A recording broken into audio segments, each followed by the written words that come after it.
नमस्कार साथियों। क्या आप यूडाइस पोर्टल पर कक्षा 1 से 8 के छात्रों की अपार आईडी बनाने के बारे में सोच रहे हैं? तो फिक्र मत कीजिए।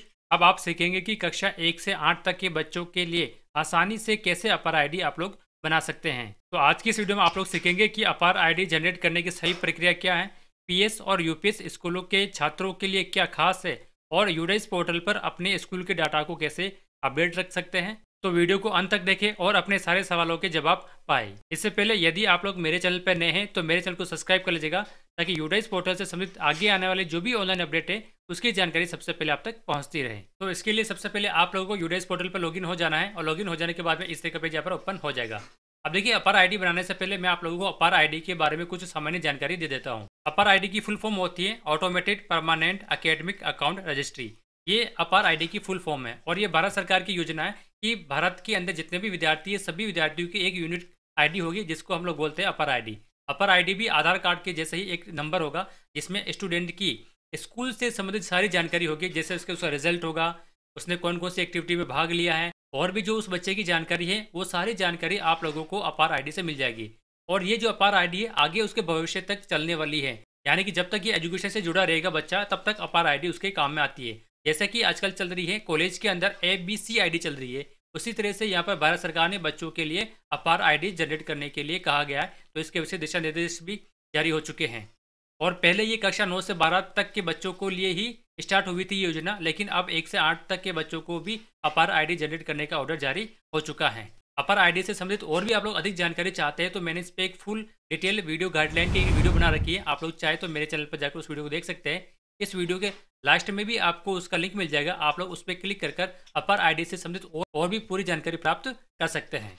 तो चलिए हम लोग यहाँ पर अपार आईडी बनाने का तरीका मैं आप लोगों को बता देता हूँ। तो यूडाइस पोर्टल पर लॉगिन हो जाने के बाद में इस तरह का पेज यहाँ पर ओपन हो जाएगा। यहाँ पर साइड में देखिए आप लोगों को एक अपार मॉड्यूल का ऑप्शन दिखाई दे रहा होगा। आप लोग सिंपली इस अपार मॉड्यूल वाले ऑप्शन पर क्लिक करना है। उसके बाद में यहाँ पर आप लोगों को किस कक्षा की आप लोग अपार आईडी जनरेट करना चाहते हैं, यहाँ से आप लोग क्लास सेलेक्ट कर लीजिएगा। जैसे कि मान लीजिए मैं कक्षा 8 के बच्चों की अपार आईडी जनरेट करना चाह रहा हूँ, तो यहाँ पर मैंने कक्षा 8 सेलेक्ट कर ली है। उसके बाद में सेक्शन सेलेक्ट कर लेंगे, सेक्शन ABCD जो भी आपका सेक्शन है वो सेक्शन सेलेक्ट कर लीजिएगा, और गो बटन पर आपको क्लिक करना है। गो बटन पर क्लिक करने के बाद में यहाँ पर देखिए टोटल एनरोलमेंट बच्चे आ रहे हैं 39। उसके बाद में देखिए टोटल जनरेट आईडी, तो यहाँ पर किसी भी बच्चे की आईडी जनरेट नहीं है, इसलिए यहाँ पर 0 लिखा हुआ आ रहा है, और पेंडिंग में 39 लिखा हुआ आ रहा है। तो यहाँ पर आपके बच्चों की लिस्ट शो हो जाएगी, तो उस लिस्ट को आप लोग एक बार चेक कर लीजिएगा। अब देखिए यहाँ पर बच्चे की बेसिक डिटेल है, क्लास है, स्टूडेंट का पेन नंबर है, प्रोफाइल में कंप्लीट लिखा हुआ आ रहा है, स्टेटस में पेंडिंग आ रहा है। स्टेटस में पेंडिंग का मतलब अभी तक आप लोगों ने इसकी जो आईडी वो जनरेट नहीं की है, इसलिए यहाँ पर पेंडिंग लिखा हुआ आ रहा है। अपार आईडी यहाँ पर नॉट अवेलेबल आ रही है, क्योंकि अभी तक आपने इसे जनरेट ही नहीं करी है। जब आईडी जनरेट हो जाएगी तो यहाँ पर आप आईडी के नंबर लिखे हुए आ जाएंगे। अब देखिए, मान लीजिए आप लोग इस बच्चे की आईडी जनरेट करना चाह रहे हैं, तो सिंपल से यहाँ पर जनरेट लिखा हुआ है, उस पर जनरेट पे क्लिक करना है। जनरेट पे क्लिक करने के बाद में इस तरह का पेज यहाँ पर ओपन हो जाएगा। अब यहाँ पर बच्चे की जो बेसिक इन्फॉर्मेशन है वो बेसिक इन्फॉर्मेशन लिखी हुई आ जाएगी, नाम, डेट ऑफ बर्थ, जेंडर, सारी चीज़ें यहाँ पर आ जाएगी। उसके बाद में यहाँ पर उसका आधार कार्ड नंबर लिखा हुआ आ जाएगा, और आधार कार्ड पर कौन सा नाम लिखा हुआ है वो नाम भी यहाँ पर आप लोगों के शो हो जाएगा। अब देखिए, यहाँ पर उन्हीं बच्चों की अपार आईडी जनरेट होगी जिनकी आधार कार्ड में जो डिटेल लिखी हुई है वो सेम टू सेम आपके यूडाइस पोर्टल पर होनी चाहिए। यानी कि यूडाइस पोर्टल और आधार कार्ड में नाम, डेट ऑफ बर्थ, जेंडर ये सेम होना चाहिए, तभी आप लोग उस स्टूडेंट की अपार आईडी बना सकते हैं। यदि किसी स्टूडेंट की जानकारी सही नहीं है तो आप लोग अभिभावकों से मिलिए और आधार कार्ड सही करवाने के लिए कहिए। दूसरी स्थिति यह भी हो सकती है कि उस किसी बच्चे के आधार कार्ड ही नहीं बना हुआ है, तो ऐसी स्थिति में भी उस बच्चे की अपार आईडी जनरेट नहीं होगी। तो उसके लिए आप लोग अभिभावकों से संपर्क कर उस बच्चे का आधार कार्ड बनाने के लिए हेल्प कर सकते हैं, या फिर उनको कह सकते हैं। अब आप लोगों को लगता है कि आधार कार्ड, तो अब आपको चेक कर लेना है कि यहाँ पर जो आधार नंबर लिखे हुए उसके आधार कार्ड में क्या यही नाम लिखा हुआ है। अगर यहाँ पर नाम में कुछ स्पेलिंग मिस्टेक होती है, फिर ये आधार नंबर कुछ गलत होता है, तो आप लोग सिंपली इस चेक बॉक्स पे क्लिक करेंगे, तो यहाँ पर फिर से आप लोग उस बच्चे का आधार कार्ड नंबर फिल कर सकते हैं, और उस बच्चे का आधार कार्ड पर क्या नाम लिखा हुआ है वो यहाँ से आप लोग लिख सकते हैं। तो इस चेक बॉक्स को मैं यहाँ से हटा देता हूँ, क्योंकि मेरी स्थिति में ये बिल्कुल सही है। एक चीज़ मैं आपको और बता देता हूँ, यहाँ पर देखिए नोट लिखा हुआ है कि ये जो अपार आईडी तब तक जनरेट नहीं कर सकते हैं जब तक आप लोगों ने उस बच्चे की जनरल प्रोफाइल को अपडेट नहीं किया है। यानी कि आप लोगों को हर बच्चे की जनरल प्रोफाइल तो अपडेट करनी है, जिसे मतलब GP कहते हैं। GP तो आपको अपडेट करनी है, तभी ये अपार वाला ऑप्शन खुलेगा, वरना ये अपार वाला ऑप्शन नहीं खुलेगा। तो इस पर भी मैंने एक वीडियो बना रखी है, GP, EP और FV कैसे अपडेट करें। आप चाहे तो मेरे चैनल पर जाकर उस वीडियो को देख सकते हैं।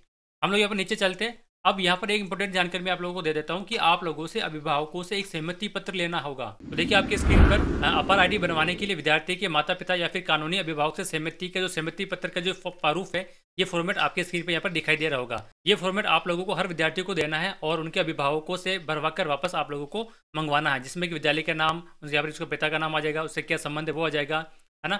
और अपने पहचान पत्र के रूप में आप लोग अभिभावकों से एक कोई सी भी आईडी लेंगे और उस आईडी के नंबर भी लिखेंगे, जैसे आधार कार्ड हो गया, पैन कार्ड हो गया, ड्राइविंग लाइसेंस हो गया या फिर वोटर आईडी कार्ड हो गया।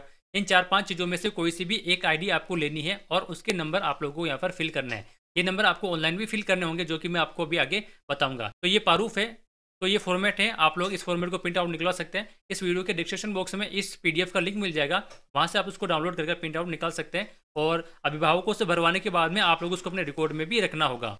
नीचे यहाँ पर संस्था प्रदान की डिटेल आएगी और उनके डेट और सिग्नेचर भी यहाँ पर आप लोगों को भरवाना होगा। तो यहाँ पर देखिए सहमति पत्र है, ये इंग्लिश में है और वो भी मैंने जो आप लोगों को बताया था वो हिंदी में है। तो यहाँ से आप लोगों को अभिभावक का नाम लिखना है, उनके पिताजी का नाम लिखना है, यहाँ से सेलेक्ट करना है वो फादर्स है, मदर्स है या फिर लीगल गार्जियन है। मान लीजिए यहाँ से फादर्स सेलेक्ट कर लीजिएगा और उसके बाद में यहाँ पर जो फादर्स है उसका आप लोग कौन सा डॉक्यूमेंट लगा रहे हो, Aadhaar card, PAN card, voter ID card. जैसे मान लीजिए आधार कार्ड लिखा है तो आधार कार्ड यहाँ पर सेलेक्ट कर लेना है और उसके बाद में यहाँ पर अभिभावक के, ध्यान रखना अभिभावक के डालना है, बच्चे के आधार कार्ड नंबर नहीं डालना है। यहाँ पर आप लोगों को पेरेंट्स के जो आधार नंबर है वो आधार नंबर यहाँ पर फिल कर सकते हैं। यहाँ पर आप लोगों को अपना पैलेस लिख देना है और यहाँ पर डेट लिख देनी है। अब देखिए यहाँ पर आप लोगों को संस्था प्रधान का नाम लिखना है, यानी कि संस्था प्रधान भी सहमति देगा, उसके बाद ही आप लोग अपर आईडी जनरेट कर पाएंगे। तो यहाँ पर संस्था प्रधान का नाम आ जाएगा और संस्था प्रधान का नाम लिखने के बाद में आपको सिंपली सबमिट के ऑप्शन पर क्लिक करना है। जैसे आप लोग सबमिट पे क्लिक करेंगे ये आपको कंफर्म करने के लिए कहेगा, सिंपली आप लोग इसे कंफर्म कर दीजिएगा। यहाँ पर प्रोसेस चलेगा और देखिए यहाँ पर बच्चे की अपर आईडी जनरेट हो चुकी है। देखिए यहाँ पर लिखी हुई आ रही है अपर आईडी, ये अपर आईडी यहाँ पर जनरेट हो चुकी है। ये जो अपर आईडी है वो आधार कार्ड में 12 अंकों के अनुसार ही यहाँ पर भी जो अपर आईडी की जो अंक है वो भी 12 है। आपको सिंपली यहाँ पर बैक वाला ऑप्शन पे क्लिक करना है। अब देखिए यहाँ पर मैंने एक बच्चे की आईडी जनरेट कर ली है, तो यहाँ से जनरेट वाला ऑप्शन हट चुका है और यहाँ पे अभी तक यहाँ पर जो पेंडिंग बता रहा था वो यहाँ पर जनरेटेड लिखा हुआ आ रहा है और उसके सामने उस बच्चे की जो आईडी जनरेट हुई है वो आईडी भी यहाँ पर लिखी हुई आ रही है। तो आप लोग इस प्रकार से कक्षा 1 से 8 तक के सभी बच्चों की एक एक कर अपर आईडी जनरेट करनी है। उम्मीद करता हूं दोस्तों आपको वीडियो अच्छी लगी होगी। यदि वीडियो अच्छी लगी तो लाइक एंड शेयर कीजिएगा और यदि आप लोग मेरे चैनल पर पहली बार आए तो मेरे चैनल को सब्सक्राइब कर लीजिएगा, ताकि यूडाइस पोर्टल से संबंधित ऑनलाइन ऑफलाइन जो भी अपडेट है उसकी जानकारी सबसे पहले आप तक पहुंचती रहे। तो मिलते हैं अगले वीडियो में, तब तक हैप्पी लर्निंग।